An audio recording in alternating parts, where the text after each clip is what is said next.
এই হুড়ার মাঝিডি যে 5 নম্বর কেন্দ্র, সেই কেন্দ্রের একেবারে কর্মী যারা রয়েছেন তারা কিন্তু এভাবে খোলা আকাশের নিচে পথের ধারে রাস্তার উপর কিন্তু রান্না হচ্ছে। এদিকে যেমন এই জায়গাটাতে কিন্তু আইসিডিএস কর্মী বসেন এবং এখান থেকেই প্রাথমিকের পাঠ দেওয়ার যেমন চেষ্টা করা হয়, অন্যদিকে গর্ভবতী মা, প্রসূতি মা সহ শিশুদের প্রাথমিক যে স্বাস্থ্যের মান নির্ণয় তা কিন্তু করা হয় এই আইসিডিএস কেন্দ্র থেকে।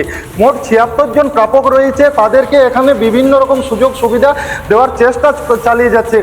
জানিয়ে রাখি যে তোমাকে গত বছর জুলাই মাসে এই যে অঙ্গনওয়াড়ি কেন্দ্রের একটা সরকারি বাড়ি ছিল, সেই সরকারি বাড়ির দেওয়াল ভেঙে এখানের সহায়িকার কোমর ভেঙে যায়। অর্থাৎ প্রশাসনিক উদাসীনতায় কেবলমাত্র এবং নিম্নমানের যে সামগ্রী দিয়ে ওই বাড়ি নির্মাণ করা হয়েছিল তা কিন্তু উঠে এসেছিল বারবার।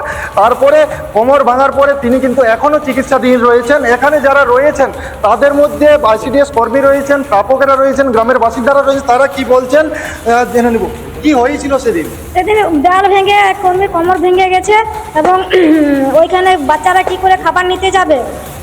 পুলির মাঝে রান্না হচ্ছে, রাস্তার মাঝে গরু ছাগল পার হচ্ছে, খাবারে কিছু পড়ে যাবে।